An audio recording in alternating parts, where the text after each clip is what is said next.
இன்றைய வேத வசனம் யோபு 13:15. அவர் என்னை கொன்று போட்டாலும் அவர் மேல் நம்பிக்கையாயிருப்பேன்.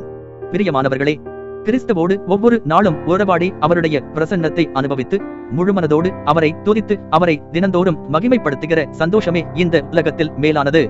அநேக நம்பிக்கையான வார்த்தைகளை நம்முடைய கர்த்தர் நமக்கென்று தந்திருக்கிறார்.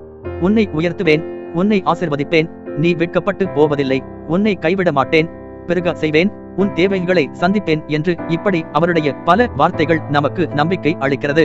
எப்பேற்பட்ட சூழ்நிலையானாலும் இப்படிப்பட்டதான வார்த்தைகளை தந்த நம்முடைய கர்த்தர் மேலும் அவருடைய வார்த்தைகள் மேலும் நாம் நம்பிக்கை வைத்து அறிக்கை செய்கிறோம், ஜெயம் எடுக்கிறோம். ஆனாலும் ஒரு சில சூழ்நிலையில் நாம் எதிர்பார்த்தபடி நடக்காத போதும் நாம் எந்த ஒரு காரியத்திற்காக கர்த்தரை நம்பியிருக்கிறோமா அதை பெற்றுக்கொள்வதற்கு காத்திருக்கும் போதும் கர்த்தர் மேல் வைத்திருக்கிற நம்முடைய நம்பிக்கை கொஞ்சம் கொஞ்சமாக வலுவிழக்க செய்கிறது. பெரும்பாலாரும் சொல்வது, இன்னும் எத்தனை நாட்கள் காத்திருப்பது, என்னை மாத்திரம் ஏன் கர்த்தர் சோதிக்கிறார், என்னுடைய ஜெபத்தை கேட்கிறாரோ இல்லையோ என்றும் இன்னும் பல வார்த்தைகளை சொல்வதுண்டு. அப்படிப்பட்டவர்களாய் நீங்கள் இருப்பீர்களானால் நம்பிக்கை என்றால் என்னவென்று உங்களுக்கு வேதத்தில் இருந்து எடுத்துக்காட்ட விரும்புகிறேன். உங்களை விட அதிகமான சோதனைகளும் வேதனைகளும் கஷ்டங்களையும் சந்தித்த யோபு என்ற மனிதன் கர்த்தர் மேல் தான் வைத்திருந்த நம்பிக்கையை எந்தவொரு நிலைமையிலும் விட்டுவிடாமல் உறுதியாய் இருந்தார். யோபு சொல்கிறார், அவர் என்னை கொன்று போட்டாலும் அவர் மேல் நம்பிக்கையாயிருப்பேன்.